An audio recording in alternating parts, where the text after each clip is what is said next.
এই ভিডিঅ'ত আপোনালোকে অৰুণোদয় আঁচনিৰ লগতে কেইবাটাও গুৰুত্বপূৰ্ণ খবৰৰ বিষয়ে জানিব পাৰিব। ভিডিঅ'টো আপোনালোকে অলপ স্কিপ নকৰি সম্পূৰ্ণকৈ চাব, তেতিয়াহে গম পাব। আহক বন্ধু বান্ধৱীসকল, আমি অলপো পলম নকৰি ভিডিঅ'টোৰ ফালে আগবাঢ়ো। এতিয়া বন্ধু বান্ধৱীসকল, মই প্ৰথম খবৰটো আপোনালোকৰ বাবে লৈ আহিছোঁ ৰেচন কাৰ্ডক লৈ পেলাই। ৰেচন কাৰ্ডত নাম নথকা লোকৰ বাবে ডাঙৰ খবৰ। এতিয়াই নাম অন্তৰ্ভুক্ত কৰিব পাৰিব ৰেচন কাৰ্ডত। কিদৰে নাম অন্তৰ্ভুক্ত কৰিব সেই সম্পৰ্কে জানিব পাৰিব। ৰেচন কাৰ্ডৰ লাখ লাখ হিতাধিকাৰীৰ বাবে নতুনকৈ আহি গ'ল ডাঙৰ খবৰ। ৰেচন কাৰ্ডৰ আপোনাৰ কোনো পৰিয়ালৰ কোনো সদস্যৰ নাম অন্তৰ্ভুক্ত হোৱা নাই নেকি?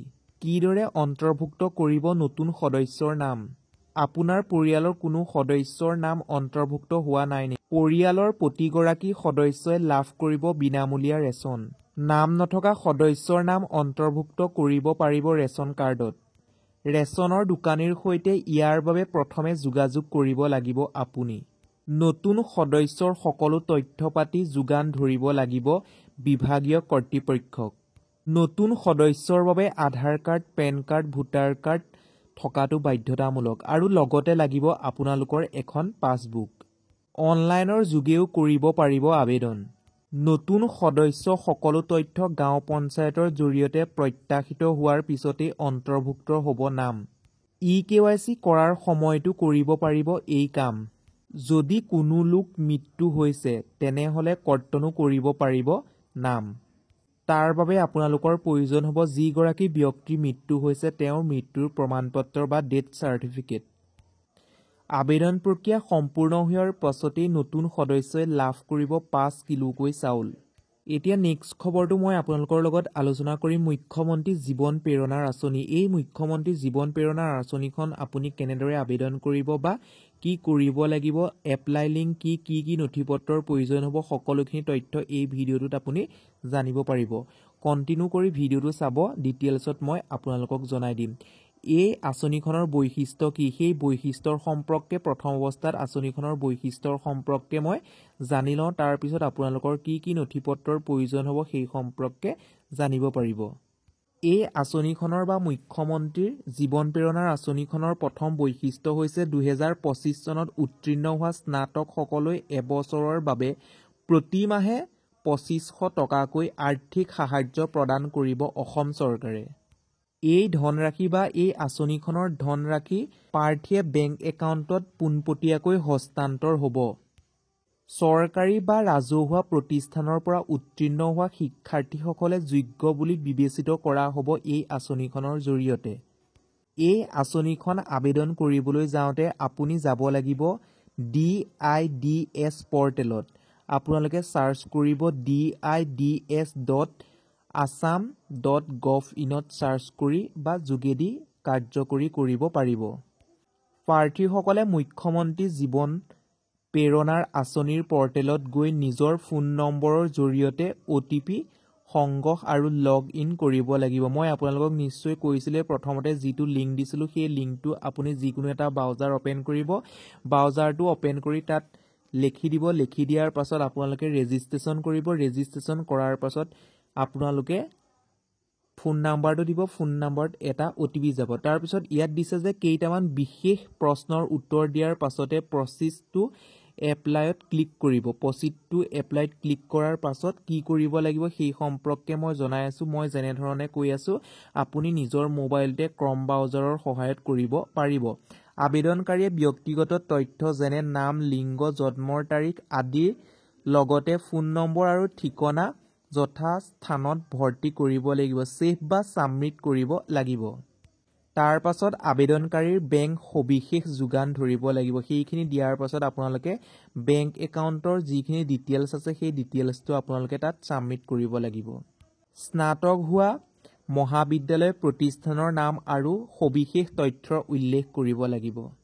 সদৌশেষত ছেল্ফ ডিক্লেৰেশ্যনত জমা দি ছাবমিট কৰিব লাগিব। বন্ধু বান্ধৱীসকল, সকলোখিনি তথ্য দিয়াৰ পাছত আপোনালোকে কি কৰিব লাগিব, ছেল্ফ ডিক্লেৰেশ্যন জমা কৰি ছাবমিট অপশ্যনত আপোনালোকে ক্লিক কৰিব লাগিব। প্ৰক্ৰিয়া সম্পূৰ্ণ হোৱাৰ পাছতেই আবেদনকাৰীয়ে আবেদন পত্ৰ ডাউনলোড কৰিব পাৰিব আৰু তেওঁলোকৰ এটা আবেদন নম্বৰ লাভ কৰিব। আপুনি যিহেতু ফৰ্মখন ফিলআপ কৰিব, ফিলআপ কৰাৰ পাছতে এটা আবেদন পত্ৰৰ নাম্বাৰ বা এটা চিএল নাম্বাৰ লাভ কৰিব। তাৰ পাছতে আপুনি কেনেধৰণে টকাটো পায় সেই সম্পৰ্কে জনাম। এতিয়া এই আঁচনিৰ বাবে DISৰ পৰ্টেলত 3 নৱেম্বৰৰ পৰা 30 নৱেম্বৰলৈকে আবেদনকাৰীয়ে আবেদন কৰিব পাৰিব। যদি আপুনি যোগ্য হয় তেতিয়াহ'লে আপুনি 3 নৱেম্বৰৰ পৰা 30 তাৰিখলৈকে আবেদন কৰিব পাৰিব। যদি আপোনাৰ কোনোবা বন্ধু বান্ধৱী আছে সকলোকে কৈ দিয়ক, তেওঁলোকেও এই আঁচনিখনৰ লাভালাভ উঠাব পাৰিব। পৰ্টেলৰ জৰিয়তে লাভ কৰা আবেদনকাৰীসমূহে মহাবিদ্যালয় প্ৰতিষ্ঠান বিশ্ববিদ্যালয়ত 31 ডিচেম্বৰ 2025ৰ ভিতৰত পুনৰ নিৰীক্ষণৰ কাৰ্য কৰিব। আপোনালোকে যিহেতু অনলাইন কৰিব, অনলাইন কৰাৰ পাছতে আকৌ আপোনালোকৰ যিখন মহাবিদ্যালয় আছে বা বিশ্ববিদ্যালয় আছে তেওঁলোকে আপোনালোক হয় নে নহয় চাব। ইয়াৰ পিছতে নিয়োগ আৰু কাৰিকৰী প্ৰশিক্ষণ সঞ্চালয় 10 জানুৱাৰী 2026লৈকে পুনৰ নিৰীক্ষণ কৰি হিতাধিকাৰীৰ তালিকাখন চূড়ান্ত কৰি DBTৰ বাবে পঠিয়াই দিয়া হ'ব। অৰ্থাৎ যিহেতু আধাৰৰ মাধ্যমেৰে টকা প্ৰদান কৰে সেই সম্পৰ্কে আকৌ পঠিয়াই দিব। পঠিয়াই দিয়াৰ পাছত 1 ফেব্ৰুৱাৰী 2026ৰ পৰা নিৰ্বাচিত আবেদনকাৰীৰ বেংক একাউণ্টত আৰ্থিক সাহায্য পোনপটীয়াকৈ হস্তান্তৰ হ'ব। এতিয়া যিসকলে এই আঁচনিখন লাভ উঠাব পাৰিব বা আবেদন কৰিম বুলি ভাবি আছে তেওঁলোকৰ বেংক একাউণ্টত সোমাব 1 ফেব্ৰুৱাৰী 2026ত সোমাব। এই আঁচনিখনৰ জৰিয়তে বা অসম চৰকাৰৰ এক বলিষ্ঠ পদক্ষেপ মুখ্যমন্ত্ৰী জীৱন প্ৰেৰণাৰ আঁচনিৰ হাজাৰ হাজাৰ শিক্ষাৰ্থী সাহসেৰে জীৱন বাট আগুৱাই যোৱাত যথেষ্ট উৎসাহিত কৰিব বা এই আঁচনিখনে বহুতো পদক্ষেপ হাতত লৈছে বা তেওঁলোক উৎসাহিত কৰিব। ইয়াৰ পাছত নেক্সট খবৰটো আপোনালোকৰ বাবে লৈ আনিছোঁ অৰুণোদয় আঁচনিখনক লৈ পেলাই। অৰুণোদয় ধন নোপোৱা মহিলাৰ বাবে ডাঙৰ খবৰ। এতিয়াও যদি ধন পোৱা নাই ফোন কৰক, লাভ কৰিব 1250 টকা। এতিয়া ফোন নাম্বাৰটো কি সেই সম্পৰ্কে মই আপোনালোকক জনাম, আপুনি ভিডিঅ'টো কণ্টিনিউ কৰিব। অৰুণোদয় ধন নোপোৱা মহিলাসকলৰ বাবে ওলাই আহিছে ডাঙৰ খবৰ। এতিয়াও যদি আপুনি ধন পোৱা নাই তেন্তে আপুনি ফোন কৰক, তেতিয়া আপুনি লাভ কৰিব পাৰিব 1250 টকা ধন। ধন নোপোৱা মহিলাসকলৰ বাবে চৰকাৰে মুকলি কৰিছে হেল্পলাইন নাম্বাৰ আৰু বা ফোন নাম্বাৰ। সেই ফোন নাম্বাৰটো কি আপোনালোকক সবিশেষ জনাম। আপুনি ফোন কৰি অভিযোগ দিব পাৰিব। ফোন নাম্বাৰটো আপোনালোকে নোট কৰি ৰাখক, মই আপোনালোকক কৈ দিছোঁ 180020026256 নহবা আপোনালোকে স্ক্ৰীনশ্বট মাৰি পেলাই ৰখাই ল'ব পাৰিব। আপুনি যদি ফোন কৰিব বিচাৰে তেতিয়া ৰাতিপুৱা 10 বজাৰ পৰা 6 বজালৈকে ফোন কৰিব পাৰিব এই নম্বৰত। ৰাজ্যৰ বিত্তীয় বিভাগে মুকলি কৰিছে এই হেল্পলাইন নাম্বাৰ। 7 অক্টোবৰত মুকলি কৰি দিয়া হৈছিল অৰুণোদয় আঁচনিৰ হিতাধিকাৰীৰ ধন আৰু তাৰ লগে লগেই চৰকাৰে মুকলি কৰি দিছে হেল্পলাইন নাম্বাৰ। এতিয়া মই আপোনালোকৰ লগত আলোচনা কৰোঁ হিমন্ত বিশ্ব শৰ্মাই কি মন্তব্য আগবঢ়াইছিল অৰুণোদয় আঁচনিখনক লৈ পেলাই আৰু ৰেচন কাৰ্ডখনক লৈ পেলাই। সবিশেষ মন্তব্যখিনি আপোনালোকৰ বাবে আগবঢ়াইছোঁ, শুনকচোন। গুৱাহাটীত কিছুমান মানুহ বহি থাকে, কয় আমাক অৰুণোদয় নালাগে। অৰুণোদয় নাপালে ঘৰখনৰ কিমান কষ্ট হ'ব তাক গুৱাহাটীৰ পৰা বুজি পাব নোৱাৰি। ৰেচন কাৰ্ড নালাগে, ৰেচন কাৰ্ড নালাগে নহয়, মানুহ য'তে যাওঁ উল্টাই মোক কয় যে ৰেচন কাৰ্ড এখন দিয়ক, মোৰ ৰেচন কাৰ্ড নাই। কাৰণ ৰেচন কাৰ্ডত চাউলো পাওঁ আৰু 5 লাখ টকালৈকে চিকিৎসাৰ সুবিধা পাওঁ।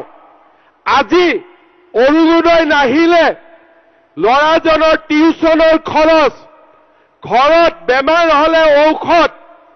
আজি অসমৰ মহিলাসকলে নিজে বুজি পায় যে অৰুণোদয়ে আমাৰ সমাজখনত কিমান পৰিৱৰ্তন কৰিছে।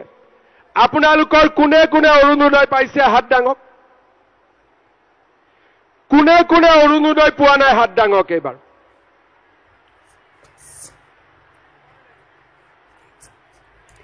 যোনে যোনে অৰুণোদয় নদুৱাৰ সমষ্টিৰ কাৰণে আজি আমি নতুনকৈ আৰু 3000 অৰুণোদয় মই দি থৈ গৈছো। লাগিবনে নালাগে? লাগিবনে নালাগিব? আমাৰ গুৱাহাটীৰ মানুহবিলাকে ভাবে যে মই অৰুণোদয় জোৰ কৰি দি আছো, আমাক কাকো নালাগে। আচলতে অৰুণোদয় দৰকাৰ আছে নে নাই?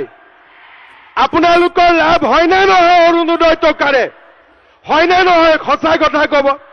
কাৰ কাৰ লাভ হয় হাত দাঙক। এতিয়া সেইকাৰণে আমি কৈছো